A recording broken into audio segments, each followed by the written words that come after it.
Hello students, हम हमारी class 12 physics का पहला चैप्टर स्टार्ट करते हैं which is electric charges and field. Class जैसे कि हमें नाम में दिख रहा है कि हमारे जो चैप्टर का नाम है वो basically electric charges and fields है।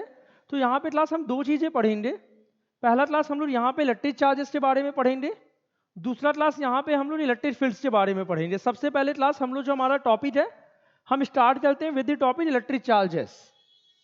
हम इलेक्ट्रिक चार्जेस से स्टार्ट करते हैं। क्लास थोड़ा सा समझेंगे। अगर हम बात इलेक्ट्रिक चार्जेस की करते हैं तो पहली चीज क्लास हमें ये क्लियर होनी चाहिए कि हमारे पास दो तरह के चार्जेस हो सकते हैं। दो तरह के चार्जेस बोलने का मतलब क्लास यहाँ पे मेरे पास पॉजिटिव और निगेटिव से नहीं है। दो तरह के चार्जेस बोलने का मतलब है क्लास या तो चार्जेस रेस्ट पे हो सकता है या तो चार्जेस मोशन पे हो सकता है। हमारे पास दो तरह के चार्जेस हो सकते हैं। कौन कौन सा हो सकता है क्लास? या तो हमारे पास चार्जेस रेस्ट में होगा या तो क्लास हमारे पास जो चार्जेस हो रहा है वो मोशन पे हो रहा है। या तो चार्ज रुका रहेगा या तो चार्ज चलेगा। अब क्लास अगर चार्जेस चलता है तो वो दो तरीके से चल सकता है। चार्जेस सेम स्पीड से चल सकता है, चार्जेस अपनी वेलोसिटी बदल बदल के चल सकता है। जैसे क्लास मान लो मैं ही चार्ज हूं, मैं चल रहा हूं, मैं बार बार सेम स्पीड से चल रहा हूं। मेरी स्पीड 25 है हमेशा। मेरी स्पीड मान लेते हैं अगर 25 है, ये चार्ज है, ये पहले 25 मीटर परसेंट से चल रहा है, थोड़ी देर बाद भी ये 25 मीटर परसेंट से चल रहा है और थोड़ी देर बाद भी अगर कोई चार्जेस चल रहा है क्लास हम ये कह रहे हैं कि अगर ये एक बार 25 से चल रहा है तो ये हमेशा 25 मीटर परसेंट चल रहा है। कोई चार्जेस हमारे पास है और वो चार्जेस चल रहा है, अगर कोई चार्जेस हमारे पास है, ये चार्ज चल रहा है और ये हमेशा उतने की स्पीड से चल रहा है। अगर ये पहले 25 मीटर परसेंट चल रहा है तो ये बाद में भी 25 से चल रहा है, तो हम कहेंगे चार्जेस हमारे पास यूनिफॉर्म वेलोसिटी से चल रहा है। और क्या हो रहा, पहले 20 से चल रहा है, बाद में ये चार्ज 30 से चलने लगा, फिर क्या हुआ मान लेते हैं 20 मीटर परसेंट चलने लगा, तो यहाँ पे चार्जेस की वेलोसिटी बदल रही है। हम ये कहेंगे चार्जेस यहाँ पे वेरिएबल वेलोसिटी से चल रहा है। तो ओवरऑल क्लास हमें बस इतना समझ आना चाहिए कि हमारे पास अगर चार्जेस मोशन में है तो मोशन हमारे पास दो तरह का हो सकता है। एक हो सकता है charges can move with uniform velocity, दूसरा जो क्लास हमारे पास हो सकता है वो हो सकता है charges can move with variable velocity. तो ओवरऑल क्लास हमें ये क्लियर है कि हमारे पास तीन तरह की चार्जेस हो रही। हमारे पास क्लास तीन तरह की चार्जेस हो रही। कौन कौन सी तीन तरह की चार्जेस हो रही? पहला हमारे पास वो हो गया जो चार्ज रेस्ट पे है। पहला हमारे पास स्टेशनरी यानी रेस्ट वाला चार्ज हो गया। दूसरा हमारे पास वो चार्ज हो गया जो यूनिफॉर्म वेलोसिटी से चल रहा है। और तीसरा हमारे पास हो गया जो चार्ज हमारे पास वेरिएबल वेलोसिटी से चल रहा है। हमारे पास तीन तरह का चार्ज हो गया, रेस्ट वाला चार्ज, यूनिफॉर्म वेलोसिटी से चलता हुआ चार्ज, तीसरा हमारे पास वेरिएबल वेलोसिटी से चलता हुआ charge. We have three different types of charges. एक हमारे पास रेस्ट में चार्ज हो सकता है, चार्जेस हमारे पास यूनिफॉर्म वेलोसिटी से चल सकता है, चार्जेस हमारे पास वेरिएबल वेलोसिटी से चल सकता है। क्लास जब हम क्लास 11 की फिजिक्स पढ़ते हैं तो वहां पे हमने पढ़ा है कि rate of change of velocity he acceleration होता है। जब हम कह रहे हैं कि चार्जेस की वेलोसिटी यूनिफॉर्म है तो इसका मतलब चार्जेस का जो एक्सेलरेशन है वो जीरो है। मैं फिर से कह रहा हूँ, चार्जेस की जो वेलोसिटी यूनिफॉर्म है इसका मतलब चार्जेस का जो एक्सेलरेशन है वो जीरो है। मतलब ये कैसा चार्ज है? ये अनएक्सेलरेटेड चार्ज है। ये जो चार्ज है क्लास हमारे पास ये एक अनएक्सेलरेटेड चार्ज है। बट क्लास जब हम बात कर रहे हैं कि चार्जेस हमारे पास वेरिएबल वेलोसिटी से चल रहा है तो इसका मतलब चार्जेस का एक्सेलरेशन जो है वो जीरो नहीं है। चार्जेस के पास कुछ ना कुछ एक्सेलरेशन है और ऐसे चार्जेस को हम एक्सेलरेटेड चार्जेस भी बोल सकते हैं। ऐसे चार्जेस को क्लास हम एक्सेलरेटेड चार्जेस भी बोल सकते हैं। तो अभी आपको बस इतना समझ आना चाहिए क्लास कि हमारे पास चार्जेस तीन स्टेट में हो सकते हैं। हमारे पास चार्जेस रेस्ट में हो सकते हैं, हमारे पास चार्जेस यूनिफॉर्म वेलोसिटी से हो सकते हैं, हमारे पास चार्जेस वेरिएबल वेलोसिटी से हो सकते हैं। अब क्लास तीनों स्टेट्स में चार्जेस की प्रॉपर्टीज अलग अलग होती हैं। अगर हमारे पास चार्जेस रेस्ट में है तो वो सिर्फ इलेक्ट्रिक फील्ड प्रोड्यूस करेगा, यानी वो सिर्फ एक इलेक्ट्रिक फोर्स लगाएगा। प्लीज याद रखिएगा, अगर चार्जेस हमारे पास रेस्ट पे है तो वो सिर्फ इलेक्ट्रिक फील्ड प्रोड्यूस करेगा। इसका ये मतलब है कि वो सिर्फ अपने आसपास एक इलेक्ट्रिक फील्ड क्रिएट करेगा। अगर चार्जेस क्लास हमारे पास मोशन में है और चार्जेस यूनिफॉर्म वेलोसिटी के साथ मोशन में तो ये इलेक्ट्रिक फील्ड के साथ साथ मैग्नेटिक फील्ड भी क्रिएट करेगा। यूनिफॉर्म वेलोसिटी से चलता हुआ चार्ज इलेक्ट्रिक फील्ड तो क्रिएट चलता ही है क्लास, अपने आसपास मैग्नेटिक फील्ड भी क्रिएट चलता है। जब हम कह रहे हैं मैग्नेटिक फील्ड क्रिएट चलता है मतलब इस चार्ज के ऊपर इलेक्ट्रिक फोर्स भी लगेगा और इस चार्ज के ऊपर मैग्नेटिक फोर्स भी लग सकता है। क्लास अदर चार्जेस हमारे पास वेरिएबल वेलोसिटी से चलता है तो यहाँ पे हमारे पास तीन चीजें आ जाती हैं। चार्जेस या तो इलेक्ट्रिक फील्ड प्रोड्यूस करेगा, चार्जेस या तो मैग्नेटिक फील्ड प्रोड्यूस करेगा, या चार्जेस के अंदर से एक वेव्स बाहर निकलेगी क्लास जिसको हम इलेक्ट्रोमैग्नेटिक वेव्स बोलेंगे। हमने क्या पढ़ा क्लास अभी तक? हमने बस इतना पढ़ा कि हमारे पास तीन तरह से चार्जेस हो सकते हैं। हमारे पास रुका हुआ चार्ज हो सकता है, हमारे पास यूनिफॉर्म वेलोसिटी से चलता हुआ चार्ज हो सकता है, हमारे पास वेरिएबल वेलोसिटी से चलता हुआ चार्ज हो सकता है।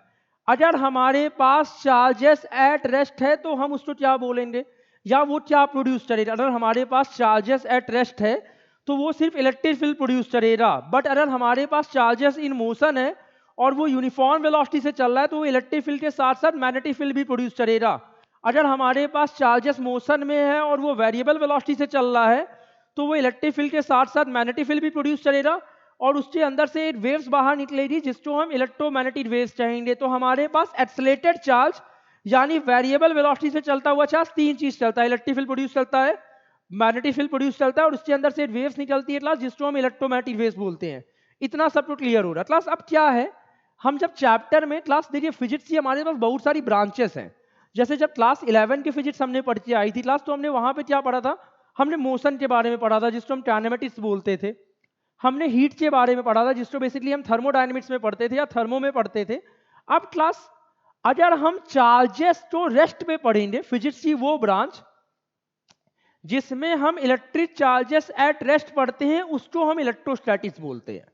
आप खाली याद रखिए क्लास, फिजिक्स की वो ब्रांच जिसमें क्या पढ़ोगे, जिसमें हम चार्जेस एट रेस्ट पढ़ते हैं उसी को हम इलेक्ट्रोस्टैटिक्स बोलते हैं। इलेक्ट्रोस्टैटिक्स इतनी टफ चीज नहीं क्लास, खाली ये समझ आनी चाहिए फिजिक्स की वो ब्रांच, हमें पता है यहाँ पे दो वर्ड है, एक इलेक्ट्रो है एक स्टैटिक्स है। इलेक्ट्रो मतलब स्टैटिक्स, इलेक्ट्रिक चार्ज, स्टैटिक्स मतलब रेस्ट।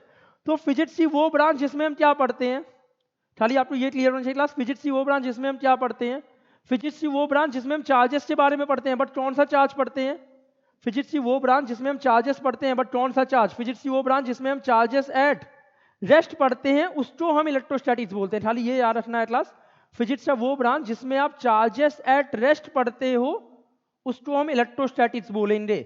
यानी इलेक्ट्रोस्टैटिक्स में बेसिकली हम क्या पढ़ेंगे, चार्जेस एट रेस्ट पढ़ेंगे, यानी इलेक्ट्रिक फील्ड के बारे में पढ़ेंगे। फिजिक्स की वो ब्रांच जिसमें हम चार्जेस एट रेस्ट पढ़ते हैं उसी को क्लास हम इलेक्ट्रोस्टैटिक्स बोलते हैं। फिजिक्स की वो ब्रांच जिसमें हम चार्जेस इन मोशन पढ़ते हैं या चलते हुए चार्ज को ही अपने क्लास 11 10th में एक चैप्टर पढ़ा है क्लास करंट इलेक्ट्रिसिटी, आपको वहां पे पढ़ाया जाता है क्लास कि चलते हुए चार्ज को हम इलेक्ट्रिक करंट बोलते हैं।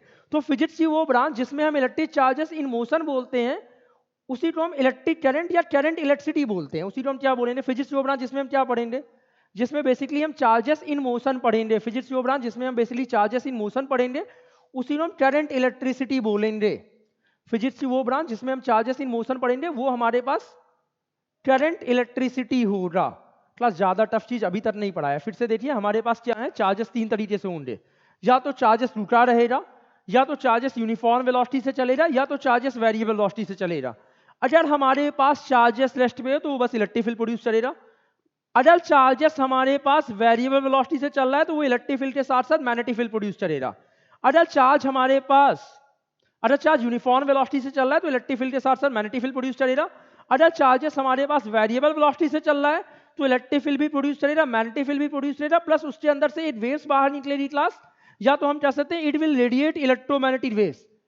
हम क्या, अगर रेस्ट में चार्जेस तो पढ़ेंगे तब हम उसको इलेक्ट्रोस्टैटिक्स कहेंगे, या कभी कभी क्लास हम इसको स्टैटिक इलेक्ट्रिसिटी भी कहते हैं। अगर हम चार्जेस रेस्ट पे पढ़ेंगे तब हम क्या पढ़ेंगे, अगर हम चार्जेस रेस्ट पे पढ़ते हैं तो हम इसकी को इलेक्ट्रोस्टैटिक्स या बेसिकली स्टैटिक इलेक्ट्रिसिटी कहते हैं। अगर हम चार्जेस इन मोशन पढ़ते हैं तो इसी को करंट इलेक्ट्रिसिटी या इलेक्ट्रोडायनेमिक्स भी कहते हैं। खाली आप ये याद रखिए क्लास, अगर हम चार्जेस एट रेस्ट पढ़ेंगे तो वो इलेक्ट्रोस्टैटिक्स है, electrostatic is also known as static electricity.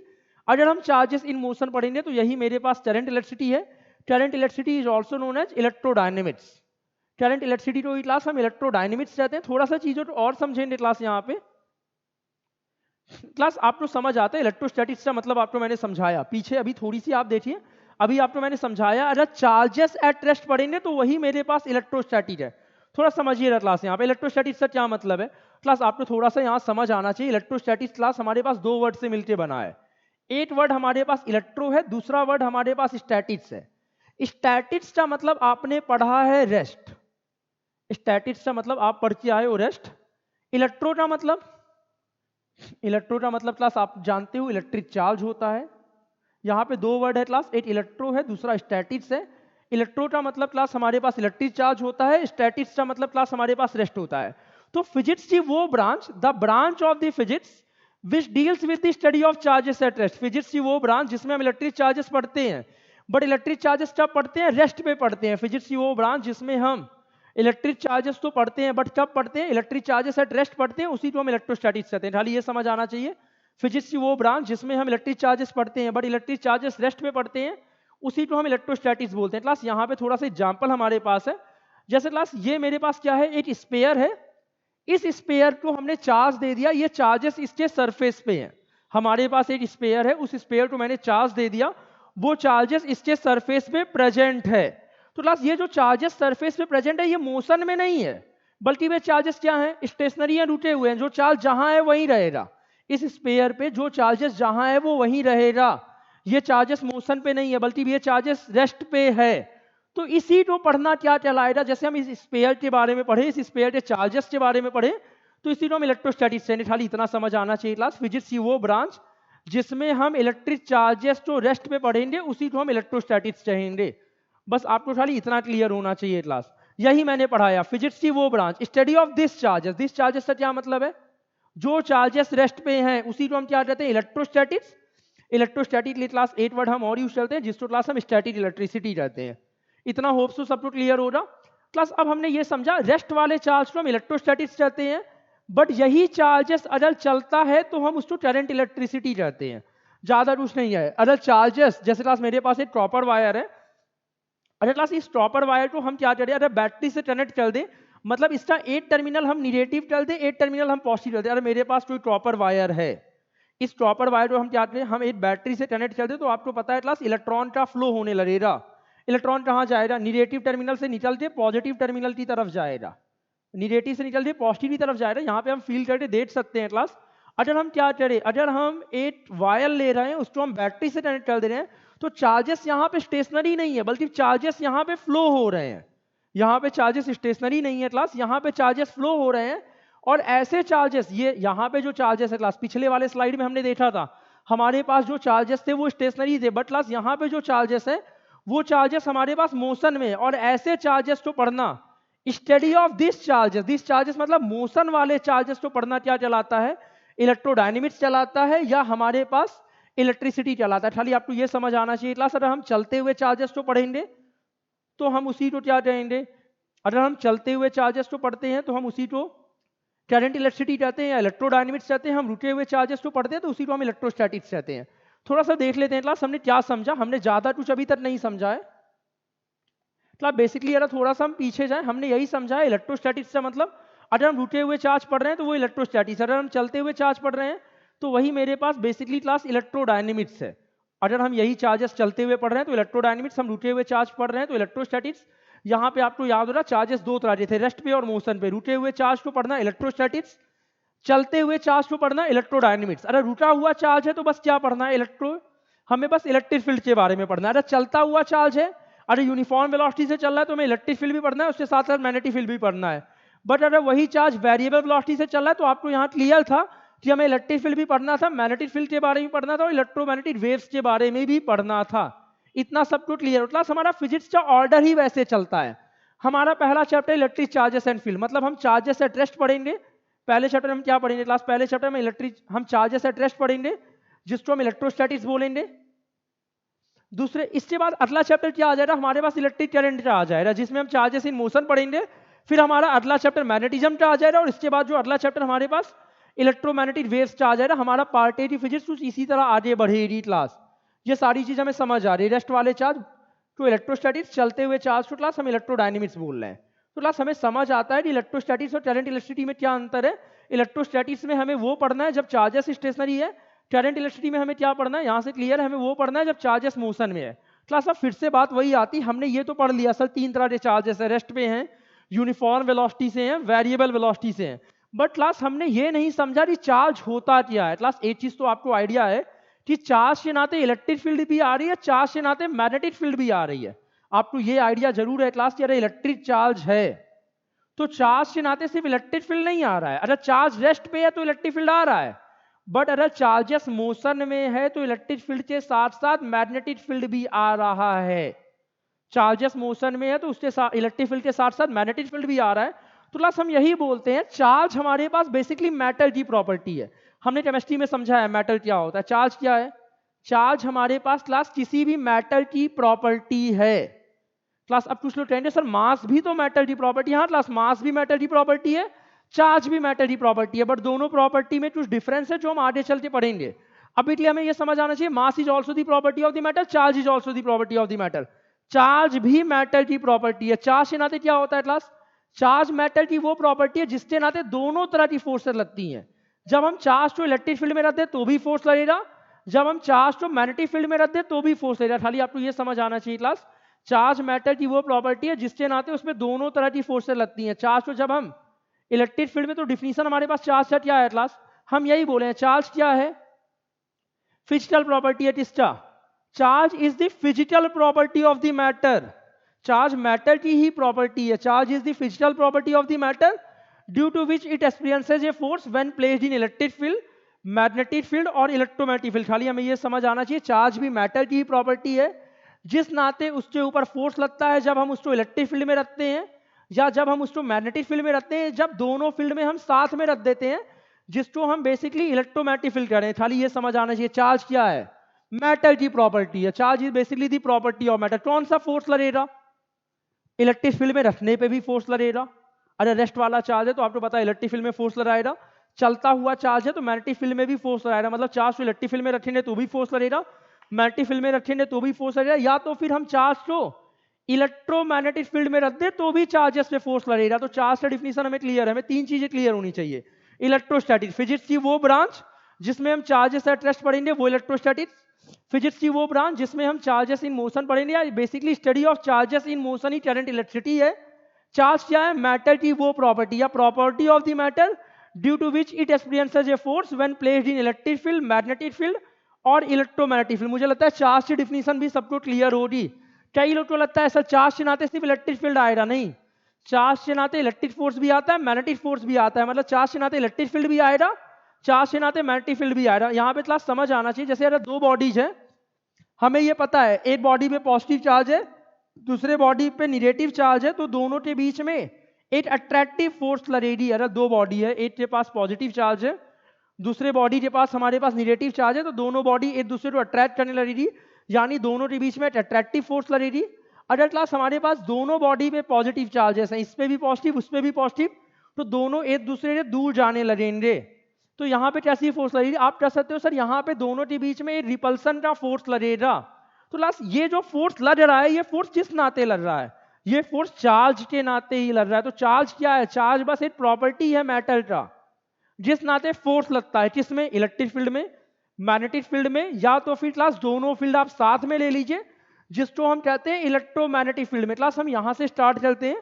हमें इंट्रोडक्शन पार्ट हमारा क्लियर है। तीन तरह के charges, charges at rest, charges with uniform velocity, charges moving with variable velocity.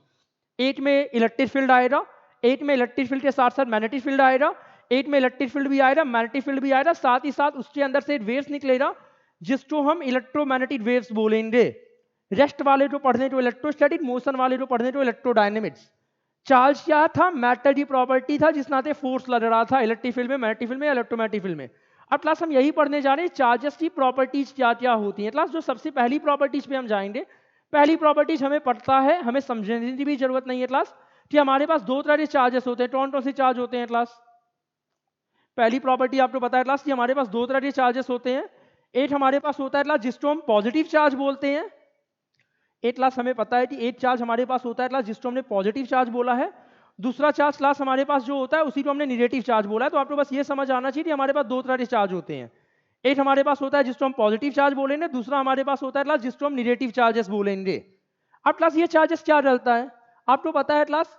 कोई भी अगर हम फंडामेंटल लेवल पे जाएं, जैसे अगर हम सोडियम ही लें, तो सोडियम के एटम में बीच में न्यूक्लियस है, न्यूक्लियस के अंदर प्रोटॉन और न्यूट्रॉन होता है और उसके आसपास इलेक्ट्रॉन होता है।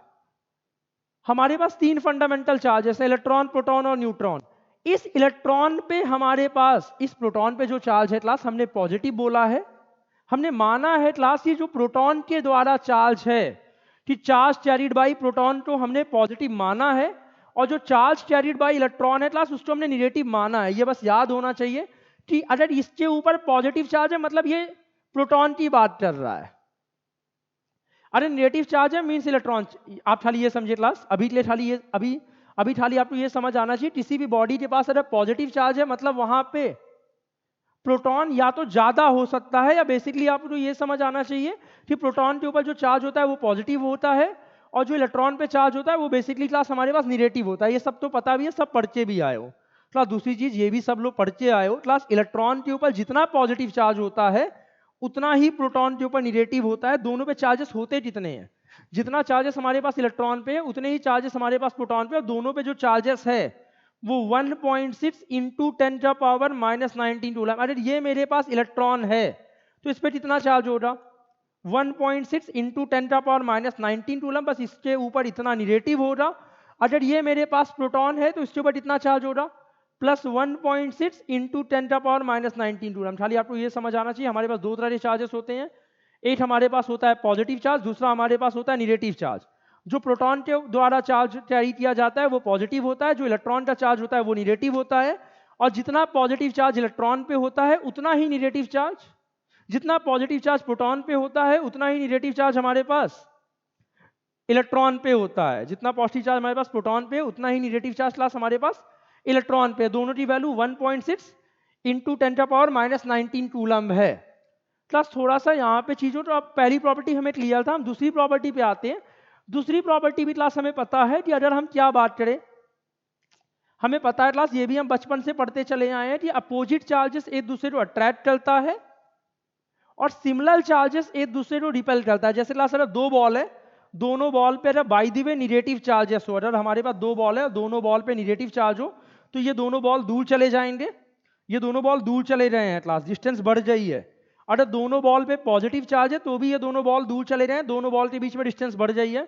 अगर हमारे पास दो बॉल है और एक पे निगेटिव है एक पे पॉजिटिव है तो दोनों बॉल एक दूसरे के पास चले आएंगे, मतलब दोनों के बीच में डिस्टेंस कम हो जाएगी। हमें ये पता है कि अपोजिट चार्जेस अट्रैक्ट करता है और सिमिलर चार्जेस जो होता है वो रिपेल करता है क्लास। हम तीसरे प्रॉपर्टी पे आएंगे, ये हमारे लिए इंपॉर्टेंट है और हो सकता है कुछ नया हो सकता है क्लास आपने ना पढ़ा हो। क्लास देखिए यहाँ पे हमने एक टर्म लिखा है, ये तीसरी प्रॉपर्टी क्या है, repulsion is the surest test of electrification.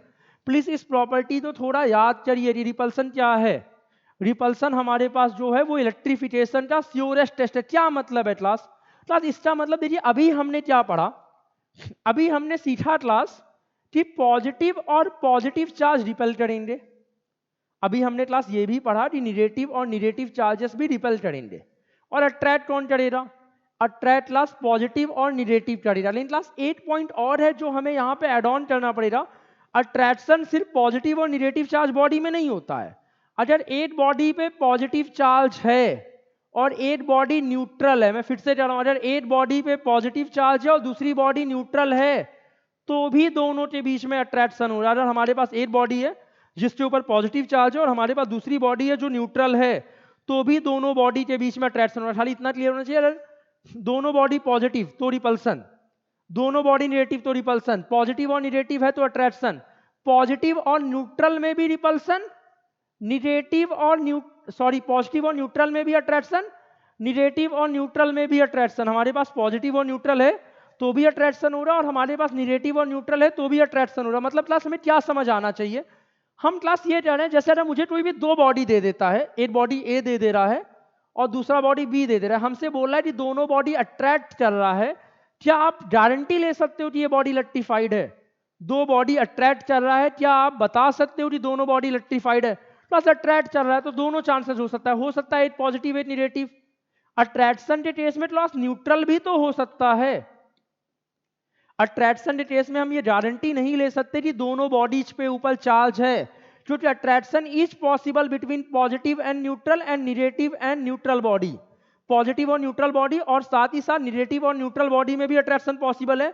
तो बॉडी अगर अट्रैक्ट हो रहा है तो हम इस बात की गारंटी नहीं ले सकते कि दोनों बॉडी इलेक्ट्रीफाइड है या दोनों बॉडी चार्ज है। बट अगर दो बॉडी रिपेल हो रहा है तो हम इस बात की गारंटी ले सकते हैं कि दोनों बॉडी चार्ज है। इसका यही श्योरेस्ट टेस्ट कौन है, इलेक्ट्रिफिकेशन मतलब चार्जेस होने का, इलेक्ट्रिफिकेशन मतलब यही है क्लास, दोनों बॉडी पे चार्जेस होने की गारंटी कौन है, रिपल्सन की अट्रैक्शन। तो आपको समझ आता है अट्रैक्शन हो रहा है तो न्यूट्रल भी हो सकता है, पॉजिटिव और न्यूट्रल भी हो सकता है, निगेटिव और न्यूट्रल भी हो सकता है। तो अट्रैक्शन इस बात की गारंटी नहीं है कि दोनों बॉडी चार्ज है, बट अगर रिपल्सन हो रहा है तो हम इस बात की गारंटी ले सकते हैं कि दोनों बॉडी पे या तो पॉजिटिव चार्ज है या दोनों बॉडी पे निगेटिव चार्ज है। अरे रिपल्सन हो रहा है तो हम इस बात की गारंटी ले सकते हैं। तो आपको समझ आना चाहिए रिपल्सन श्योरेस्ट टेस्ट है। जो समझाया क्लास वही यहाँ पे लिखा हुआ है कि क्लास अट्रैक्शन कब ऑब्जर्व हो सकता है? अट्रैक्शन ऑब्जर्व हो सकता है जब अपोजिट चार्जेस है। अट्रैक्शन कब ऑब्जर्व हो सकता है? अट्रैक्शन ऑब्जर्व हो सकता है जब अपोजिट चार्ज है, और साथ ही साथ जब एक बॉडी चार्ज है और दूसरा अनचार्ज। अट्रैक्शन कब कब ऑब्जर्व हो सकता है? आपको समझ आना चाहिए क्लास। अट्रैक्शन ऑब्जर्व हो सकता है जब एक बॉडी चार्ज है, दूसरा अनचार्ज है, या दोनों बॉडी अपोजिट चार्ज है। तो इसके लिए न्यूट्रल में और पॉजिटिव में और न्यूट्रल और निगेटिव में भी अट्रैक्शन, इसीलिए रिपल्स गारंटी नहीं है अट्रैक्शन इलेक्ट्रिफिकेशन की। बट क्लास यहां पे समझ आना, रिपल्सन कब होगा? रिपल्सन तभी होगा जब दोनों के ऊपर लाइट चार्जेस होंगे, मतलब दोनों या तो पॉजिटिव दोनों या तो निगेटिव। मतलब हमें समझ आता है रिपल्सन हमारे पास इस बात की गारंटी है कि दोनों बॉडी के पास हमारे पास चार्ज है। रिपल्सन इस बात की गारंटी है कि दोनों बॉडी के पास चार्ज। क्लास एक क्वेश्चन हमारे पास लिखा हुआ है यहाँ पे, ये क्लास हमारे पास सीबीएसई 2021 में भी क्वेश्चन आया है। जब हमारे पास दो टर्म्स में पेपर होते थे, टर्म 1 और टर्म 2 में जब हमारे पास पहली बार पेपर हुए थे, तो उस साल भी ये पेपर आया हुआ है। बेसिकली हम कह सकते हैं ये सीबीएसई 2021 में भी ये सेम क्वेश्चन हमारे पास पूछा है। क्लास हमसे बोला है कि हमारे पास दो बॉडी है, एक बॉडी हमारे पास एक्स है, दूसरी बॉडी मेरे पास वाई है, और एक्स पे पॉजिटिव चार्ज है। एक्स पे कैसा चार्ज है? दो बॉडी हमारे पास है, एक बॉडी हमारे पास एक्स है, दूसरी बॉडी हमारे पास वाई है। जो हमारे पास एक्स पे है, एक्स पे हमारे पास पॉजिटिव चार्ज है, और दोनों बॉडी एक दूसरे को अट्रैक्ट कर रहा है। एक्स और वाई क्या कर रहा है? एक्स और वाई एक दूसरे पे अट्रैक्ट कर रहा है। हमसे पूछा है प्लस ये चार्जेस ऑन बी नहीं हो रहा, बेसिकली ये चार्जेस ऑन वाई हो रहा। हमसे यही पूछा है कि चार्ज ऑन वाई कितना हो रहा, तो वाई पे कितना चार्ज हो रहा क्लास? आपको समझ आता है क्लास कि यहाँ जो चार्ज हो रहा वो निगेटिव भी हो सकता है, यहाँ पे जो चार्जेस हो रहा वो न्यूट्रल भी हो सकता है। मतलब हमारा आंसर दोनों है, negative as well as neutral. हम सिर्फ निगेटिव नहीं लिख के आएंगे, अट्रैक्शन न्यूट्रल बॉडीज में भी हो, न्यूट्रल और चार्ज बॉडीज में भी हो सकता है। तो देखिए चार ऑप्शन हमारे पास दिया है। पहला हमारे पास निगेटिव दिया है, निगेटिव सही है, बट सिर्फ निगेटिव तो नहीं हो सकता, पॉजिटिव तो हो ही नहीं सकता। अगला क्या दिया? निगेटिव और न्यूट्रल। हमें पता है क्लास यही सही आंसर भी है, negative and neutral is the right answer. हमें यहाँ पे पता है क्लास सही आंसर क्या है कि जो चार्जेस हो रहा दैट्स विल बी निगेटिव और न्यूट्रल। थोड़ा क्लास हम और आगे बढ़ते हैं, हमें तीन प्रॉपर्टीज यहाँ से क्लियर हो रही। पहला तो क्लास हमने यही पढ़ा कि हमारे पास दो तरह के चार्जेस हैं, पॉजिटिव चार्ज और निगेटिव चार्ज। दूसरा प्रॉपर्टी तो हम बचपन से पढ़ते आए हैं कि पॉजिटिव चार्ज रिपेल देगा, निगेटिव चार्ज रिपेल देगा, पॉजिटिव और निगेटिव चार्ज अट्रैक्ट देगा। जो तीसरी प्रॉपर्टी क्लास हमारे पास है वो बेसिकली यही थी कि रिपल्सन हमारे पास श्योरेस्ट टेस्ट है, वो भी हमें समझ आया, क्योंकि अट्रैक्शन चार्ज और न्यूट्रल बॉडीज से भी बीच में हो सकता है। इसलिए हम अट्रैक्शन से ये जस्टिफाई नहीं कर पाएंगे कि दोनों बॉडी इलेक्ट्रीफाइड है या दोनों बॉडी चार्ज है। तो हम अट्रैक्शन से ही इस बात की गारंटी ले सकते हैं कि दोनों बॉडी चार्ज। हम रिपल्सन से इस बात की गारंटी ले सकते हैं कि दोनों बॉडी पे चार्ज है। क्लास जो चौथी प्रॉपर्टीज हमारे पास है ये क्लास ज्यादा टफ नहीं है, थोड़ा समझिएगा। जैसे क्लास मैं ये कह रहा हूं, मैं मान लेते इस पेन से पढ़ा रहा हूं, हमारे पास क्लास ये पेन, जिस भी पेन से मैं पढ़ा रहा हूं आपको यहाँ पे डिजिटल पेन से, क्लास यहाँ पे इस पेन के पास कुछ ना कुछ मास जरूर है, भले ही कम हो सकता है 100 ग्राम की बस पेन हो, मास बहुत कम है, बट क्लास इसके पास चार्ज नहीं है। क्लास में फिर से रहा हूं, इस पेन के पास मास जरूर है बट चार्ज नहीं है। तो मास जो है बिना चार्ज के हो सकता है, बट क्लास अगर कोई बॉडी ले रहा हूं, मान लेते कोई बॉडी है, मैं कह रहा हूं इसके पास चार्ज है, अगर चार्ज है तो मास जरूर होगा, अगर चार्ज है तो मास जरूर होगा, बट मास है तो चार्ज हो भी सकता है नहीं भी हो सकता है। मतलब क्या? चार्ज है तो हमेशा मास है, charge is always associated with mass, charge बिना मास के नहीं आएगा। जब भी चार्ज है तो मास जरूर होगा, यानी चार्ज जो है वो बिना मास से कभी नहीं हो रहा, charge can not exist without mass. लेकिन दूसरा क्या लिखा है? जो हमारे पास मास है वो बिना चार्ज के एग्जिस्ट कर सकता है, यानी जो मास है वो बिना चार्ज के हमें जरूर मिल जाएगा। वही एग्जांपल है, पेन के पास मास है बट जरूरी नहीं है उसके पास चार्ज हो, बट एक बॉडी है उसके पास चार्ज है तो उसके पास मास जरूर हो रहा। मतलब चार्ज जो है वो हमेशा मास से एसोसिएटेड है, चार्ज बिना मास के नहीं हो सकता, बट जो मास है हमारे पास वो बिना चार्ज के हो सकता है। क्लास अगली प्रॉपर्टी जो हमने लिखी है, अगली प्रॉपर्टी हमारे पास यही है कि जो हमारे पास इलेक्ट्रिक चार्ज होता है वो इनवेरिएंट होता है। क्लास इनवेरिएंट का क्या मतलब है? चार्जेस, इस चार्ज का जो मैग्नीट्यूड है वो स्पीड पे डिपेंड नहीं करता। क्लास जैसे मेरे पास एक 5 कूलम का चार्ज है, जैसे क्लास एक चार्ज है वो 5 कूलम का है, एक आदमी इसको देख रहा है, अभी ये चार्ज रेस्ट पे है तो भी इसकी वैल्यू 5 कूलम है। ये चार्ज चलने लगे ना, ये चार्ज मान लो चलने लगा 10 मीटर पर सेकेंड से, तो भी इस चार्ज की वैल्यू 5 कूलम भी रहेगी।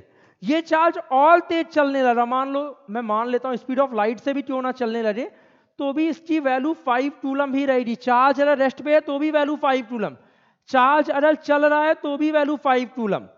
अगर ये ऑब्जर्वर भी चल रहा होता ना, ये एक आदमी ये रुक के देख रहा है, ये आदमी मान लो चलता हुआ भी इस चार्ज को देखता तो भी इसकी वैल्यू पे चेंज नहीं आता, ये हमेशा 5 कूलम भी रहता।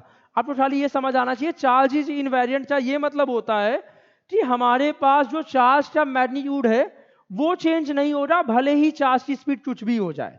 जो हमारे पास चार्जेस का मैग्नीट्यूड है वो चेंज नहीं हो रहा, भले ही चार्ज की स्पीड चेंज हो जाए। यहाँ पे इसका बस यही मतलब है कि चार्ज का मैग्नीट्यूड चेंज नहीं होता, भले ही चार्ज रुका रहे, चार्ज धीरे धीरे चले या चार्ज बहुत तेजी से क्यों ना चले। थोड़ा सा देखिएगा क्लास, हमने यही लिखा है, it means magnitude of charge does not change what ever be the speed of the body. Body की स्पीड जो भी क्यों ना हो जाए, उसकी मैग्नीट्यूड बॉडी या हमारे पास या तो चार्ज की स्पीड कुछ भी हो जाए या तो उसको देखने वाले ऑब्जर्वर की स्पीड कुछ भी हो जाए, चार्ज का मैग्नीट्यूड नहीं बदलेगा। इसका क्या मतलब है क्लास? मैथमेटिकली हम ये बोल सकते हैं चार्ज की जो वैल्यू रेस्ट पे है, चार्ज की वही वैल्यू मोशन पे भी है। चार्ज की जो वैल्यू हमारे पास रेस्ट पे होती है, चार्ज की वही वैल्यू हमारे पास मोशन पे भी होती है। क्लास थोड़ा सा चीजों को और समझेंगे, बस हम ये कह सकते हैं इलेक्ट्रिक चार्ज इनवेरिएंट का मतलब चार्ज की मैग्नीट्यूड नहीं बदलती, भले ही चार्ज की वैल्यू हम बढ़ा, चार्ज की स्पीड हम बढ़ा दे, चार्ज की स्पीड हम घटा दे, रुके हुए चार्ज की भी वैल्यू उतनी ही रहेगी जो वैल्यू एक चलते हुए चार्ज की होगी। क्लास हमने थोड़ी देर पहले पढ़ा कि चार्ज भी मैटर की प्रॉपर्टी है। बच्चों के मन में सबसे पहला डाउट ये आता है, सर आप पढ़ा रहे हैं चार्ज मैटर की प्रॉपर्टी है, मास भी तो मैटर की प्रॉपर्टी है, तो दोनों में अंतर क्या है? सबसे पहला अंतर देखिए, एक डिफरेंस तो हम पीछे पढ़ चुके हैं कि जो चार्ज है वो बिना मास के नहीं रह सकता, बट मास बिना चार्ज के रह सकता है। जो दूसरा अंतर क्लास हमारे पास है वो यही है, चार्ज इनवेरिएंट है, मतलब चार्ज स्पीड पे डिपेंड नहीं रहता, बट मास जो है क्लास वो हमारे पास वेरिएंट है। अगर बॉडी की स्पीड बढ़ेगी तो बॉडी का मास बढ़ जाएगा। जैसे मैं रुका हुआ हूं, मेरा मास मान लेते हैं 70 kg है, मैं अगर चलने लगूंगा तो मेरा मास बढ़ता चला जाएगा। हाँ, ये बात अलग है कि थोड़ा सा धीरे चलने पे मेरे मास पे कम फर्क पड़ेगा, अगर मैं बहुत तेज चलने लगूं, लगभग लाइट के स्पीड से चलने लगूं, तो मेरे मास पे ज्यादा इफेक्ट आएगा। आपको खाली ये समझ आना है चार्ज की वैल्यू नहीं चेंज हो रही स्पीड चेंज होने पे, बट मास की वैल्यू चेंज हो जाएगी स्पीड के चेंज होने से। हमारे पास क्लास एक रिलेशन है m equal to m naught root over 1 minus v square by c square. इसको हम साइक्लोट्रॉन पढ़ते टाइम भी पढ़ेंगे, मॉडर्न फिजिक्स में भी पढ़ेंगे। क्लास ये m नॉट क्या है? कोई बॉडी का रेस्ट मास है। रेस्ट मास मतलब अगर कोई बॉडी हमारे पास है, वो बॉडी अगर हमारे पास रुका हुआ है तो उसका मास है। जो हमने यहाँ पे m नॉट लिखा है ये हमारे पास रेस्ट वाले बॉडी का मास है। मतलब आपको बस ये समझ आना चाहिए, अगर हमारे पास कोई बॉडी है, कोई बॉडी है, मान लेते हैं ये कोई इंसान ही है, ये इंसान अभी रुका हुआ है, तो इसका जो मास है वो m नॉट है। ये अगर चलने लगा, ये मान लो चल रहा है किसी स्पीड v से, तो इसका जो मास है उसी को हम m बोल रहे हैं। तो m और m नॉट में हमारे पास एक रिलेशन है, जो rest mass of a body है और जो mass of a object in motion में उसकी रिलेशन होता है m equal to m naught root over 1 minus v square by c square. यहां से समझिए क्लास, अगर बॉडी का स्पीड बढ़ेगा तो डिनोमिनेटर का पूरा टर्म घटेगा, अगर डिनोमिनेटर का टर्म बढ़ेगा तो हम सिंपली कह सकते हैं मास बढ़ेगा। खाली आपको ये याद रखना है क्लास, किसी भी बॉडी का जो चार्ज है वो इनवेरिएंट होता है, मतलब चार्ज की मैग्नीट्यूड नहीं बदलता है। रुका हुआ चार्ज की भी मैग्नीट्यूड वही होती है, चलते हुए चार्ज की भी मैग्नीट्यूड वही होती है। अगर चार्ज रुका हुआ है तो 5 कूलम का, तो यही चार्ज चलने भी लगेगा तो 5 कूलम भी रहेगा। बट अगर मास रुका हुआ 50 kg का है और वही मास चलने लगे तो वो 50 kg से थोड़ा सा ज्यादा हो जाएगा। तो चार्ज हमेशा इनवेरिएंट होता है, बट जो हमारे पास मास होता है वो हमारे पास वेरिएंट होता है।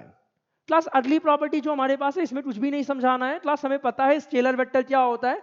हमें पता है स्केलर मतलब एक ऐसी क्वांटिटी जिसके पास सिर्फ मैग्नीट्यूड होता है। वेक्टर मतलब क्लास हमारे पास एक ऐसी क्वांटिटी जिसके पास डायरेक्ट मैग्नीट्यूड भी होता है, डायरेक्शन भी होता है, और जो लॉ ऑफ वेक्टर एडिशन तो फॉलो चलता है। चार्ज हमारे पास स्केलर क्वांटिटी है, क्यों स्केलर है? क्योंकि चार्ज के पास डायरेक्शन नहीं होता है। चार्ज हमारे पास स्केलर क्वांटिटी है क्लास। चार्ज क्यों स्केलर है? आप बोलोगे क्लास चार्ज हमारे पास इसीलिए स्केलर क्वांटिटी है क्योंकि हमारे पास जो चार्जेस है उसके पास डायरेक्शन नहीं होता। आपको याद होना चाहिए क्लास ये चार्ज हमारे पास एक स्केलर क्वांटिटी है। क्लास यही लिखा है, चार्ज के पास मैग्नीट्यूड होता है बट चार्ज के पास डायरेक्शन नहीं होता, इसीलिए चार्ज हमारे पास जो है वो स्केलर है। क्लास यहाँ पे सबसे बड़ी बात जो आपको याद रखनी है, चार्जेस स्केलर है इसीलिए हम इसको एल्जेब्रिकली ऐड करते हैं। चार्जेस स्केलर है, एल्जेब्रिकली ऐड करते हैं। अब कुछ लोग पूछते हैं सर एल्जेब्रिकली ऐड करने का क्या मतलब है? क्लास चार्ज हमारे पास क्या है? चार्ज हमारे पास स्केलर है, हम कैसे ऐड करेंगे? चार्ज को क्लास जब भी हम ऐड करेंगे तो चार्ज को हम एल्जेब्रिकली ऐड करेंगे। यहाँ पे ये वर्ड समझिए, ये तो समझ आता है मैग्नीट्यूड है, डायरेक्शन नहीं है स्केलर, बट ये समझिए चार्ज को एल्जेब्रिकली ऐड करने का मतलब क्या है क्लास? हम साइन के साथ ऐड करेंगे चार्जेस। तो जैसे क्लास ये कह रहा हूं, अगर हमारे पास दो बॉडी है, एक बॉडी के ऊपर मान लेते हैं चार्ज 5 कूलम है। क्लास बाई दी में मेरे पास दो बॉडी है, एक बॉडी के ऊपर चार्ज 5 कूलम है, दूसरे बॉडी पे चार्ज -3 कूलम है। तो हम सिर्फ ऐसे नहीं ऐड कर सकते कि टोटल चार्ज 5 और 3 8 हो जाएगा। एल्जेब्रिकली ऐड करने का मतलब हम साइन के साथ ऐड करेंगे, मतलब 5 और 3 -3 कूलम मिलके total charges will be 2 coulomb. आपको ये याद होना चाहिए क्लास, ये चार्ज हमारे पास स्केलर क्वांटिटी है, चार्ज के पास डायरेक्शन नहीं होता, चार्ज हैज ओनली मैग्नीट्यूड। और चार्ज को इसीलिए हम स्केलर है तो हमें वेक्टर लॉ लगा के ऐड नहीं करना पड़ेगा, हम इसको एल्जेब्रिकली ऐड कर सकते हैं। एल्जेब्रिकली ऐड करने का मतलब है चार्जेस को हम साइन के साथ ऐड कर सकते हैं, यही समझाया गया क्लास। अगर हमारे पास जैसे यहाँ पे दो चार्जेस है, आपने ऐड कर लिया 2 कूलम बोल दिया। अगर हमारे पास कोई सिस्टम है जिसमें बहुत सारे चार्ज है Q1 Q2 Q3 Q4 Qn, तो जो टोटल चार्जेस हमारे पास हो रहा वो सारे चार्जेस तो जोड़ के हो रहा, जो हमारे पास Q हो रहा वो क्या हो रहा? Q1 plus Q2 plus Q3 dot dot dot Qn। हम सारे चार्जेस तो ऐड करेंगे, लेकिन ये जो ऐड चल रहे हैं ना, ये याद होना चाहिए विथ प्रॉपर साइन ऐड करेंगे। हम चार्जेस को हमेशा ऐड कर सकते हैं, हमें वेक्टर की तरह से ऐड करने की जरूरत नहीं है, हम डायरेक्टली ऐड कर सकते हैं, बट जो भी एडिशन हम करेंगे वो एडिशन हम प्रॉपर साइन के साथ करेंगे। ये क्लियर हो रहा है क्लास? अब हमारे पास जो 7th प्रॉपर्टी है इसमें भी कोई टफ चीज नहीं है क्लास। हम यहाँ पे जैसे हम छोटे क्लासेस में हम एक चीज पढ़ते हैं क्लास की हमारे पास एनर्जी कंजर्व होती है। अब आपको ये याद रखना है क्लास की चार्ज कंजर्व होती है। क्लास चार्ज कंजर्व होने में 3 चीजें आपको याद रखनी है। चार्ज कंजर्व होने का मतलब है कि चार्ज को क्रिएट नहीं कर सकते, चार्ज को डिस्ट्रॉय नहीं कर सकते।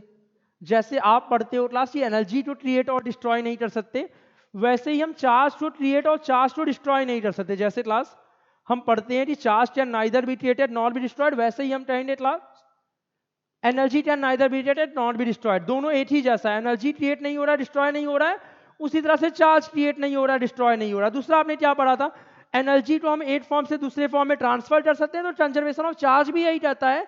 चार्ज को हम एक बॉडी से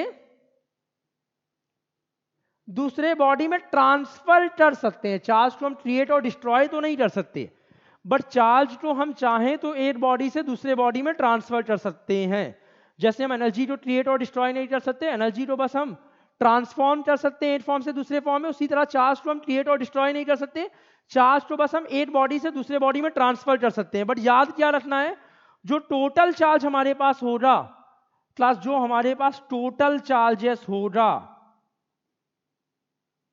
किसी आइसोलेटेड सिस्टम का कांस्टेंट होगा। ये सबसे बड़ी बात है, टोटल चार्ज कांस्टेंट होगा बट सबका नहीं। जो हमारे पास टोटल चार्ज कांस्टेंट होगा वो किसी आइसोलेटेड सिस्टम का कांस्टेंट होगा।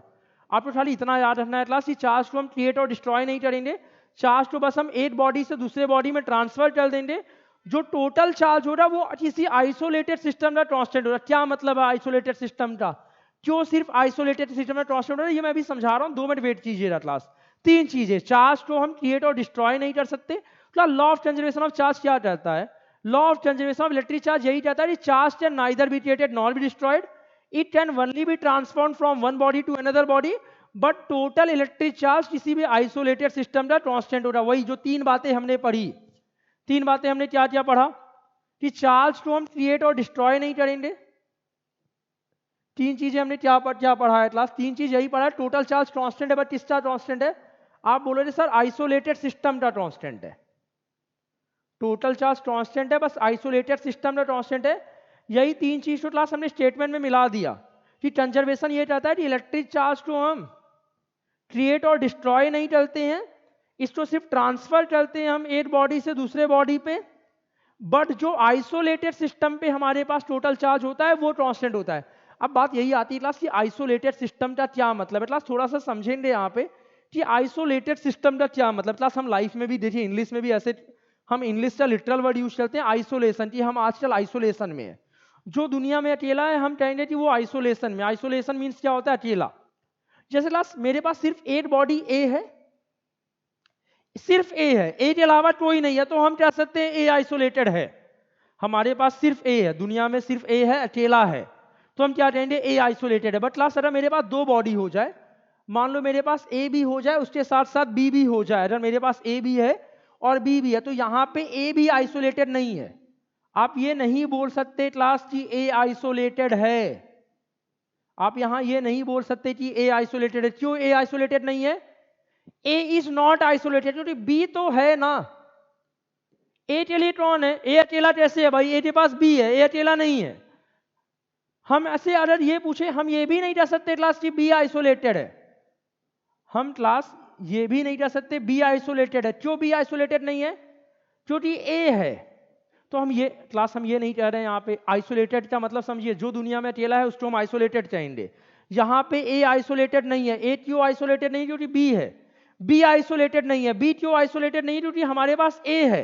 बट अगर हम ए और बी को एक साथ सिस्टम मान ले, ए और बी को मैं एक ही चीज मान लू, ए और बी को मैं एक ही चीज मान लू, एक ही सिस्टम मान लू, एक ही एंटिटी मान लू, एक ही लोड मान लू, तो हमारे पास कोई तीसरा नहीं है, कोई भी हमारे पास थर्ड पर्सन नहीं है। आप ये नहीं बोलोगे सर कोई तीसरा आ जाए इसीलिए आइसोलेटेड नहीं है। मतलब ए प्लस बी को अगर मैं सिस्टम मानूंगा तो ये आइसोलेटेड है। क्लास खाली ये समझो, हम खाली पहले तो ये बोले थे कि चार्जेस जो हमारे पास रहेगा, चार्ज क्रिएट नहीं हो रहा, डिस्ट्रॉय नहीं हो रहा, ये बात समझ आती है।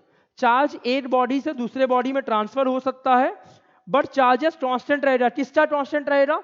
चार्ज किसी भी आइसोलेटेड सिस्टम का कांस्टेंट रहेगा। बात यही आती है कि सर आइसोलेटेड सिस्टम क्या है? मैंने आपको ये समझाया क्लास, जो दुनिया में अकेला हो उसको हम आइसोलेटेड कहेंगे। जैसे सिर्फ ए होता बी नहीं होता तो हम कहते हैं कि ए हमारे पास आइसोलेटेड है। अगर हमारे पास सिर्फ बी होता ए नहीं होता तो हम क्या कहते कि बी आइसोलेटेड है। बट हमारे पास ए और बी दोनों है तो ए आइसोलेटेड नहीं है। ए क्यों आइसोलेटेड नहीं? क्योंकि बी है। बी क्यों आइसोलेटेड नहीं है? क्योंकि बी के पास ए है। बट अगर हम ए और बी को एक साथ सिस्टम मान ले तो ये पूरा सिस्टम आइसोलेटेड है। क्यों आइसोलेटेड है? क्योंकि कोई तीसरा चार्ज थर्ड चार्ज नहीं है। तो ए और बी, इसका मतलब क्लास ए आइसोलेटेड नहीं है, मतलब ए का चार्ज कांस्टेंट नहीं रहेगा, ए का चार्ज बदल सकता है, ए पे चार्ज बदल जाएगा। बी आइसोलेटेड नहीं है बट बी का भी चार्ज बदल जाएगा। बट ए और बी को मिला के टोटल चार्ज, ए आइसोलेटेड नहीं है क्योंकि बी है। मतलब ए पे जो चार्ज हो रहा ना, ए पे जो चार्ज हो रहा वो चेंज हो सकता है। बी आइसोलेटेड नहीं है क्योंकि ए है। इसका मतलब बी पे जो चार्ज हो रहा वो भी चेंज हो सकता है। बट क्लास ए और बी को मिलाते हम क्या कह रहे हैं कि ए और बी को अगर मैं एज ए सिस्टम मान लूं तो ये पूरा सिस्टम आइसोलेटेड है क्योंकि कोई तीसरा नहीं है। मतलब ए और बी को मिलाते जो हमारे पास टोटल चार्ज है वही टोटल चार्ज हमारे पास बाद में भी रहेगा। थोड़ा सा समझते हैं क्लास इसको एग्जाम्पल से। क्लास जैसे मेरे पास दो बॉडी है, एक बॉडी ए है और एक बॉडी बी है। क्लास दोनों के बीच में कुछ हुआ मतलब कुछ भी हो सकता है, दोनों को रब कर सकते हैं, दोनों को कांटेक्ट में ला सकते हैं। ये चीजें अभी हम अगले क्लास में पढ़ेंगे। बट ए और बी को अगर हमने कांटेक्ट में लाया, ए और बी को कांटेक्ट में लाया तो ए और बी का चार्जेस बढ़ गया। क्यों बढ़ गया? क्योंकि क्लास यहाँ पे जब हमने कांटेक्ट में लाया तो आपको दिख रहा है इसमें 5 क्लास, यहाँ पे थोड़ा समझिए, यहाँ पे पहले 1 2 3 4 5 चार्ज थे, यहाँ पे अब 6 चार्जेस हो रहे। क्यों हो रहे? क्योंकि चार्ज कहाँ गया? बी से ए चला गया। आप क्या बोलोगे क्लास? यहाँ पे कितने थे? 1 2 3 4 5 था, 1 2 3 4 5 6 7 था, यहाँ पे 5 चार्ज था, यहाँ पे 7 चार्ज था। मान लेते हैं 1 चार्ज 8 कूलम है तो मैं कह सकता हूँ वो 5 कूलम है। ये मान लेते हैं 7 कूलम है। कितना बचा? ये चार्ज 6 कूलम बचा, ये चार्ज कितना बचा? 3 3 6। ये भी चार्ज 6 कूलम बचा। मैं ए और बी जो टॉन्टेड में लाया, पहले मेरे पास ए पे मान लेते हैं 5 कूलम चार्ज था, बी पे मेरे पास 7 कूलम चार्ज था। क्या हुआ, टॉन्टेड में लाने पे आपको लग रहा है कुछ चार्जेस कहाँ से कहाँ ट्रांसफर हो रहे हैं, बी से ए में ट्रांसफर हो रहे हैं। क्लास एक्चुअली में अगर पॉजिटिव चार्ज है तो बी से ए ना जाके ए से बी में इलेक्ट्रॉन जाएगा। हम आगे समझे, अभी के लिए बस ये समझिए, पहले ए पे 5 था, बी पे 7 था, कुछ हुआ ए पे 6 हो गया, बी पे भी 6 हो गया। क्यों हुआ क्लास, ऐसा नहीं है, आप ये नहीं कहोगे कि ए पे 5 था 6 हो गया मतलब ए पे चार्ज क्रिएट हुआ, बी पे 7 था बी पे 6 हो गया मतलब चार्ज डिस्ट्रॉय हुआ। एक्चुअली चार्ज ना क्रिएट हुआ है, बस चार्ज का बी से ए पे ट्रांसफर हुआ है, बस चार्ज का बी से ए पे ट्रांसफर। क्लास ए पे चार्ज क्यों बदल गया, ए पे चार्ज क्यों बदल गया, क्योंकि ए आइसोलेटेड नहीं है, ए के अलावा बी प्रेजेंट है। बी पे चार्जेस क्यों बदल गया, क्योंकि बी भी आइसोलेटेड नहीं है, बी के साथ ए प्रेजेंट है, बट ए और बी एक साथ आइसोलेटेड है। टोटल पहले कितना था, 7 + 5 12 था, तो टोटल बाद में भी कितना होगा। मैं कह रहा हूं क्लास ए पे चार्ज बदल सकता है क्योंकि ए आइसोलेटेड नहीं है, बी पे चार्ज बदल सकता है क्योंकि बी आइसोलेटेड नहीं है, बट ए और बी तो मिला देंगे तो कोई तीसरा नहीं है। तो ए और बी पे अगर टोटल पहले 12 है तो ए और बी पे टोटल बाद में भी 12 कूलम भी रहेगा। ये चीज हमें क्लास क्लियर होना चाहिए। क्लास हमारे पास कंजर्वेशन ऑफ चार्जेस से कुछ स्टैंडर्ड एग्जांपल्स हैं जो आपको याद होने चाहिए, एग्जाम में कभी कभी हमें लिखने के लिए भी आता है। इसका मतलब हम बाद में पढ़ेंगे मॉडर्न फिजिक्स में। जो पहला एग्जांपल है क्लास 8 वर्ड हमारे पास होता है जिसको हम पेयर प्रोडक्शन कहते हैं। क्लास हमारे पास होता क्या है, क्लास हमारे पास कई तरह की रेज होती है, उसी में से एक रेज होती है जिसको हम गामा रे कहते हैं।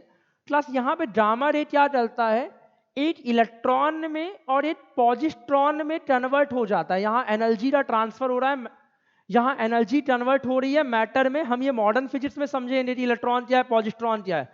अभी आप खाली एग्जांपल याद रखिए, गामा रे इलेक्ट्रॉन और पॉजिट्रॉन में अगर कन्वर्ट होता है तो हम इसी को पेयर प्रोडक्शन कहते हैं। दो चीज प्रोड्यूस हुई है, अगर ये दोनों मिलके गामा बना लेता है तो हम इसको पेयर एनिहिलेशन कहते हैं। मैं फिर से कह रहा हूं क्लास, यहाँ पे दो चीजें समझ आनी चाहिए।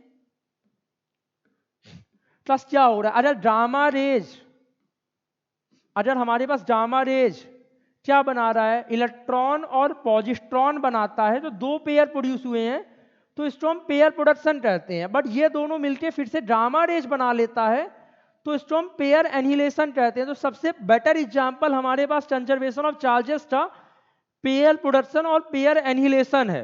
क्या हो रहा है, पहले टोटल चार्ज गामा पे आप कहोगे सर पहले टोटल चार्ज 0 था, आप क्या कहोगे कि सर गामा पे पहले टोटल चार्ज 0 था, बाद में 8 नेगेटिव 8 पॉजिटिव, टोटल चार्ज बाद में भी 0 है।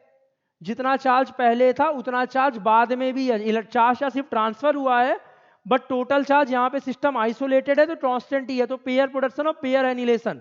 दूसरा एग्जांपल क्लास आपके पास क्या रहने वाला है, जो दूसरा एग्जांपल क्लास हमारे पास रहेगा वो क्लास हमारे पास न्यूक्लियर रिएक्शन है। क्लास न्यूक्लियर रिएक्शन भी आपने या तो क्लास 10th में पढ़ा है, नहीं पढ़ा है तो फिर से हम इसको पढ़ेंगे मॉडर्न फिजिक्स में। क्लास अगर यूरेनियम का हम न्यूट्रॉन से बम्बार्डमेंट कराते हैं तो ये इस तीन चीजों में ब्रेक हो रहा है। अगर यहाँ पे भी हम टोटल चार्जेस को जोड़े तो टोटल चार्ज हमारे पास कांस्टेंट, पहले टोटल चार्ज कितना है 92 इस पे है, 0 इस पे है, टोटल आपके पास 92 इलेक्ट्रॉन है और आपके पास 9 फाइनल चार्जेस कितना है, आप टोटल जोड़ दीजिए 54 + 38 + 2 इंटू 0 मतलब यहाँ 0 है। तो पहले भी 92 इलेक्ट्रॉन है, बाद में भी आपके पास 92 इलेक्ट्रॉन ही है। तो pair production and pair annihilation it is an example of conservation of charge.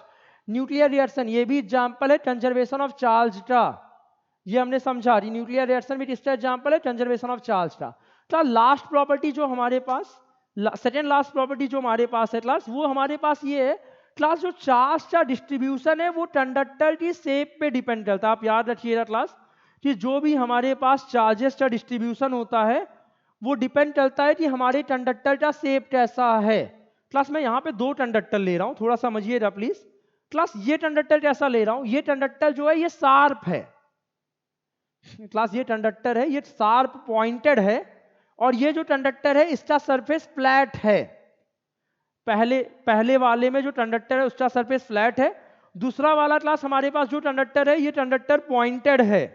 पहला वाला कंडक्टर फ्लैट है, दूसरा वाला कंडक्टर पॉइंटेड है। क्लास क्या होता है, रीजन भी हम इसका अगले चैप्टर में समझेंगे। अभी के लिए बस ये समझिए क्लास, अगर जहां पे जैसे क्लास यहाँ पे क्या है यहाँ पे कहीं ऐसा नहीं कि चार्जेस कहीं पे बहुत ज्यादा है, बट यहाँ पे क्या है क्लास, ये एंड, इस एंड पे आप देखो तो चार्जेस ज्यादा है, इस एंड पे चार्जेस कम है, तो शार्प पॉइंट जहां रहेगा, आप ये समझिए क्लास, जहां पे हमारे पास शार्प पॉइंट होगा वहां पे चार्ज डेंसिटी ज्यादा हो रही। खाली आप ये याद रखिए क्लास कि जहां पे भी हमारे पास शार्प पॉइंट होगा वहां पे चार्ज डेंसिटी ज्यादा होती है, जहां पे हमारे पास शार्प पॉइंट होता है वहां पे हमारे पास चार्ज डेंसिटी ज्यादा होती है। ये क्लियर, स्पेरिकल कंडक्टर है, पल्स शेप कंडक्टर है, यहाँ पे इधर शार्प पॉइंट है तो चार्ज डेंसिटी ज्यादा है, यहाँ पे नॉर्मल है, उसमें हल जरा कहीं ज्यादा कहीं कम नहीं, क्योंकि हल जरा एक ही जैसा एजेस है।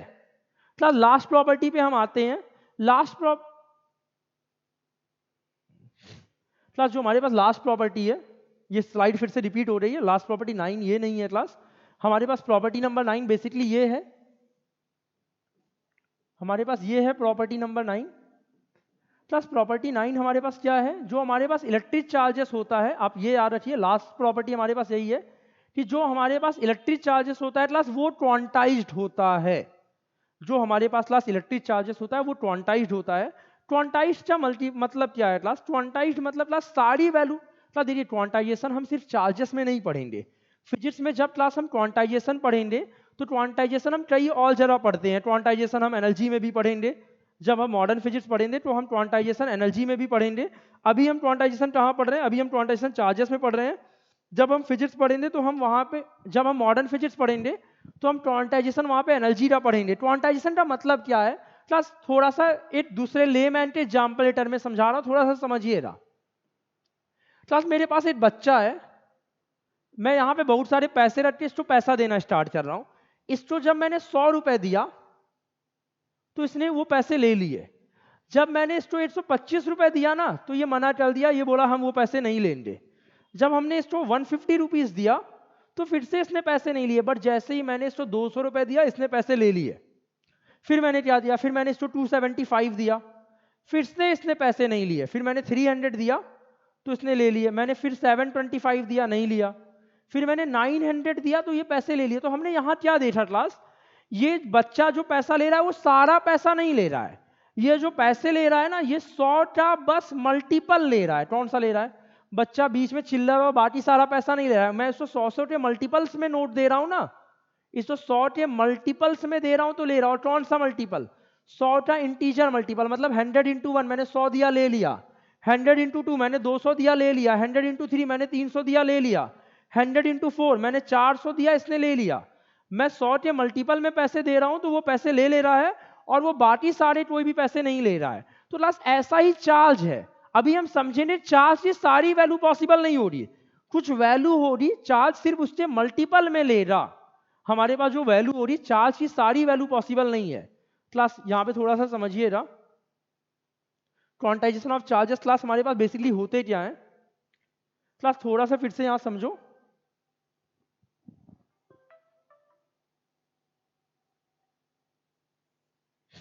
क्लास थोड़ा सा समझिएगा, अगर हम किसी भी हम बात करें चार्जेस क्या होता है, थोड़ा सा समझिएगा यहाँ पे। क्वांटाइजेशन क्लास हमारे पास क्यू क्या है, जो क्यू का फॉर्मूला लिखा है वो हमारे पास लिखा है प्लस माइनस एन इंटू ई। क्लास ई क्या है, ई हमारे पास 8 इलेक्ट्रॉन पे होने वाला चार्जेस है। ई क्या है, ई क्लास हमारे पास 8 इलेक्ट्रॉन पे, ई जो है ई हमारे पास चार्जेस ऑन 1 इलेक्ट्रॉन है, जो कि हमारे पास सबसे छोटी चार्जेस भी होती है। ई क्या है, ई क्या है, ई हमारे पास सबसे छोटा चार्जेस है, जो कि हमारे पास सबसे फंडामेंटल चार्ज भी होता है। ई हमारे पास चार्जेस ऑन 1 इलेक्ट्रॉन है, इसी को क्लास हम फंडामेंटल चार्ज भी बोलते हैं, सबसे छोटा चार्ज। ई क्या है, मैं फिर से बोल रहा हूँ, ई हमारे पास चार्जेस ऑन 1 इलेक्ट्रॉन है, हम इसी को सबसे फंडामेंटल चार्ज भी बोलते हैं। फंडामेंटल चार्ज क्यों बोल रहे हैं क्लास, क्योंकि इससे छोटा चार्ज हमारे पास पॉसिबल नहीं है। ई हमारे पास बेसिकली चार्जेस ऑन 1 इलेक्ट्रॉन है, इसी को हम फंडामेंटल चार्जेस बोल रहे हैं। फंडामेंटल चार्जेस क्यों बोल रहे हैं क्लास, ये सबसे छोटा चार्ज है, इससे छोटा चार्ज हमारे पास पॉसिबल नहीं है। जो ई की वैल्यू होती है ये 1.6 इंटू 10⁻⁻19 कूलम होती है। हमारे पास एक फॉर्मूला है Q equal to N into e, इसी फॉर्मूले को हम क्वांटाइजेशन ऑफ चार्ज कहते हैं। क्या होता है क्वांटाइजेशन ऑफ चार्ज, फिर से समझिए, किसी भी बॉडी पे जो चार्ज है, क्लास मैंने बोला सारी वैल्यू पॉसिबल नहीं हो रही, किसी चीज का मल्टीपल पॉसिबल हो रहा। क्लास किसी बॉडी पे चार्ज कैसे आता है आपको पता है, या तो सर यहां से इलेक्ट्रॉन निकालेंगे तो चार्ज आएगा, या तो इसको इलेक्ट्रॉन देंगे तो चार्ज आएगा, किसी भी बॉडी पे चार्ज दो तरीके से आएगा, या तो किसी भी बॉडी पे चार्ज निकालेंगे तो उस बॉडी पे चार्ज आएगा, या तो किसी भी बॉडी पे चार्जेस देंगे तो उस बॉडी पे चार्ज आ रहा है। किसी भी बॉडी पे चार्जेस दो तरीके से आएगा, या तो इलेक्ट्रॉन निकालने पे आएगा या किसी भी बॉडी को इलेक्ट्रॉन देने पे चार्जेस आएगा। तो क्लास अगर हम इलेक्ट्रॉन निकालें तो या तो हम 8 इलेक्ट्रॉन निकालेंगे, या तो हम 2 इलेक्ट्रॉन निकालेंगे, या तो हम 3 इलेक्ट्रॉन। कभी हम ऐसा तो नहीं कहेंगे क्लास कि 2.5 इलेक्ट्रॉन निकाल लेते हैं। अगर हमें इलेक्ट्रॉन निकालना है क्लास तो या तो हम 8 इलेक्ट्रॉन निकालेंगे, या तो हम 2 इलेक्ट्रॉन निकालेंगे, या तो हम 3 इलेक्ट्रॉन निकालेंगे। हम कभी नहीं कहेंगे आज 2.5 इलेक्ट्रॉन निकालते हैं, हम कभी नहीं कहेंगे कि आज हम 4.5 इलेक्ट्रॉन निकालते हैं।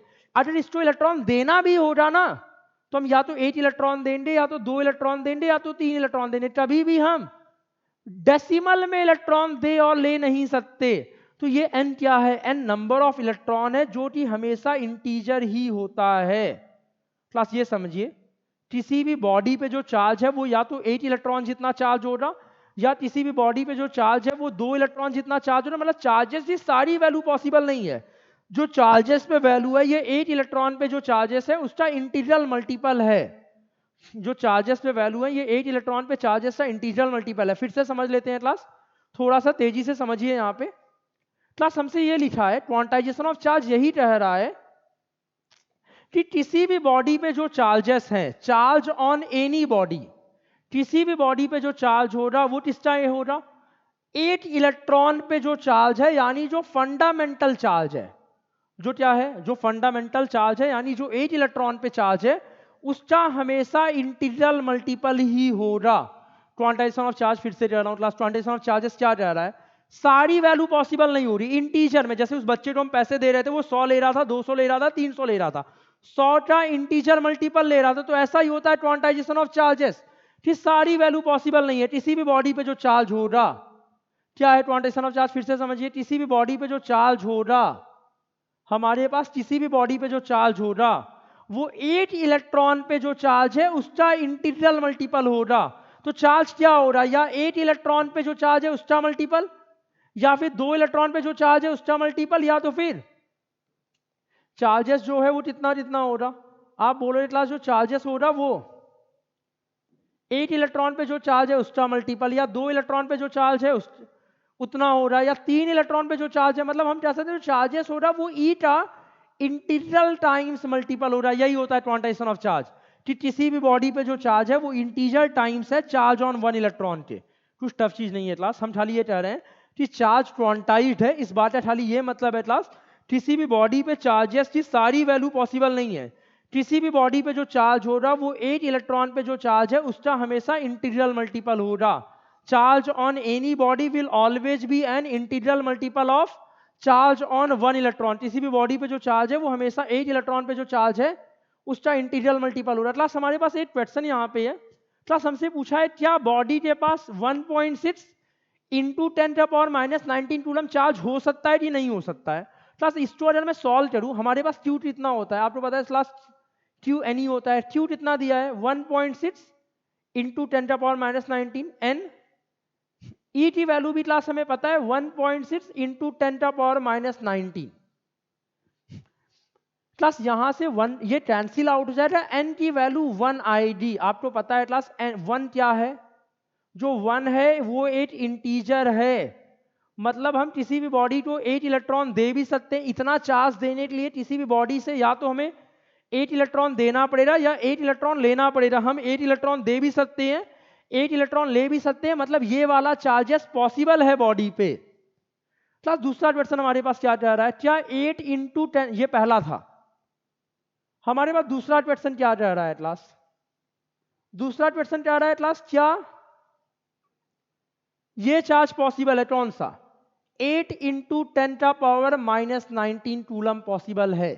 तो फिर से क्लास n की वैल्यू निकालते हैं, 1.6 इंटू 10⁻⁻19 रख के। यहां पे क्लास ये कैंसिल आउट हो जाएगा, 8 को हम 1.6 से डिवाइड करेंगे, हमारा रिजल्ट 5 आएगा। फिर से क्लास 5 क्या है? 5 इंटीजर है, हम 5 इलेक्ट्रॉन का ट्रांसफर कर सकते हैं। मतलब ये भी वैल्यू बॉडी पे पॉसिबल है। बॉडी के पास 8 इंटू 10⁻⁻19 कूलम का चार्ज भी हो सकता है। तीसरा क्या हमसे बोला है?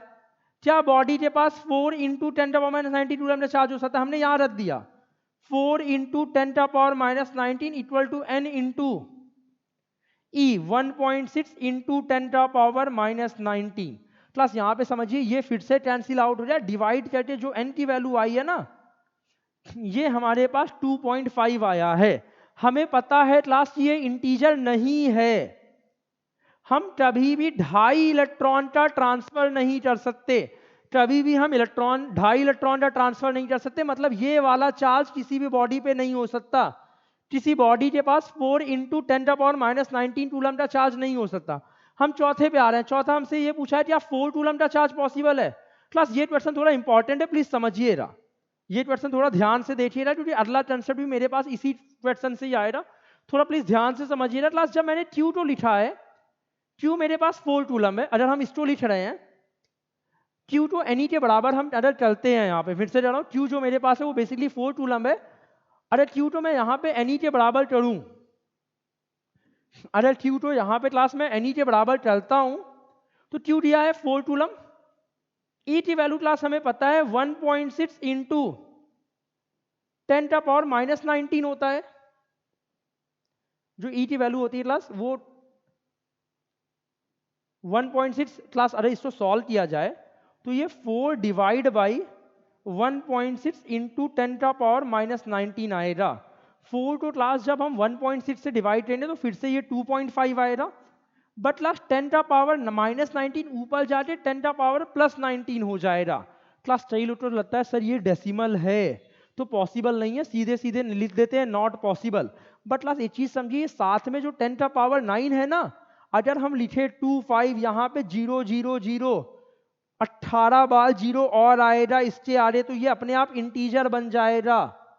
ये यहाँ पे अगर मैं सारा 0 लिखूं तो ये एक इंटीजर है, तो ये चौथी वाली वैल्यू पॉसिबल है। यहाँ पे जो चौथी वाली वैल्यू है वो पॉसिबल है। क्लास एक्चुअली यहाँ पे समझिए, आपको क्वेश्चन में 4 तरह के चार्जेस दिए रहे थे, 3 चार्जेस, ये तीनों चार्जेस हमारे पास छोटे चार्जेस थे। ये तीनों चार्जेस को हम बेसिकली माइक्रोस्कोपिक चार्जेस बोलेंगे। ये तीनों चार्जेस क्लास हमारे पास छोटे थे, ये तीनों चार्जेस को माइक्रोस्कोपिक चार्जेस बोलेंगे। ये चार्ज थोड़ा सा बड़ा है, हम इसको क्लास मैक्रोस्कोपिक चार्जेस बोलेंगे।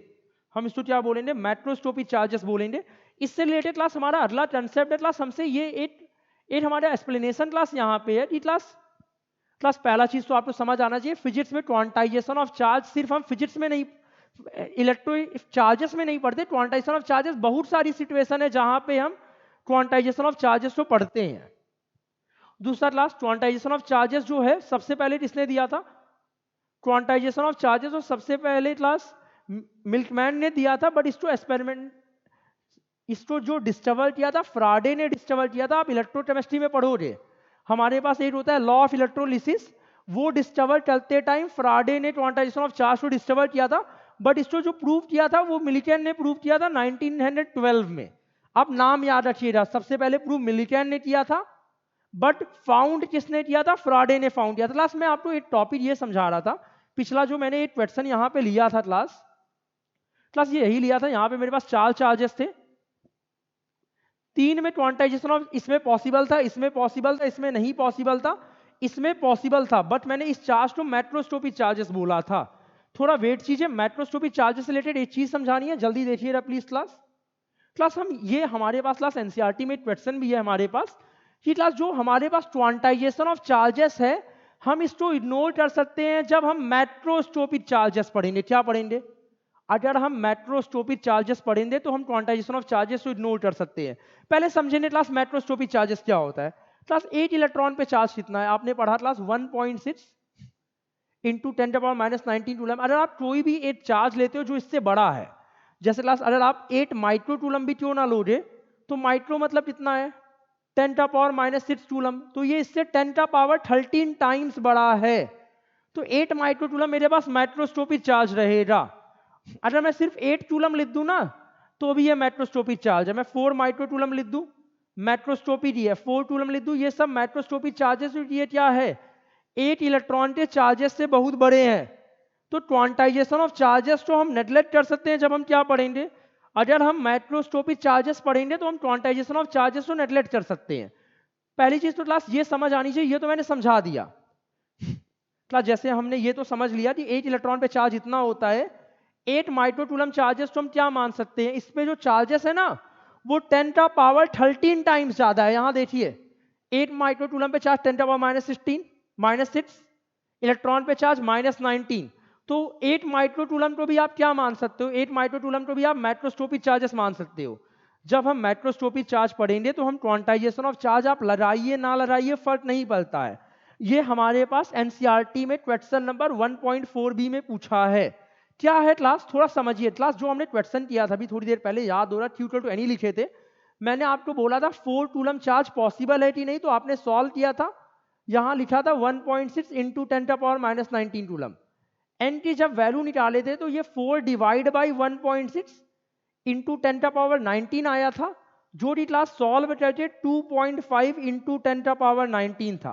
क्लास एक्चुअली में प्रॉब्लम क्या है, जब हम माइक्रोस्कोपिक चार्जेस लेते हैं ना तो ये जो 10 का पावर वाली चीजें बची हैं, ये डेसिमल को भी क्या बना दे रहा, ये इंटीजर बना दे रहा। मतलब ये इंटीजर हमेशा आएगा ही। अगर आप बड़े चार्जेस तो लोगे तो ये 10 का पावर 19 या 10 का पावर 13 या 10 का पावर 10, जो भी 10 का पावर बचेगा ये डेसिमल तो ये डेसिमल को इंटीजर बना दे रहा। मतलब चार्जेस हमेशा इंटीजर ही आएगा। तो इसीलिए अगर बड़े चार्जेस हैं तो आप क्वांटाइजेशन ऑफ चार्ज लगाइए ना लगाइए फर्क नहीं पड़ता है।